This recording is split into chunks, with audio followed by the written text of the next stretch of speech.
Kalian sadar nggak? Sekarang ada yang namanya egg storage box, wadah telur.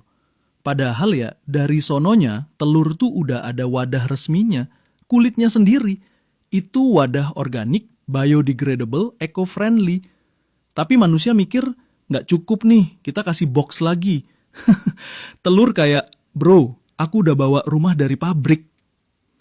Dan bentuk egg storage box itu rapi banget, presisi.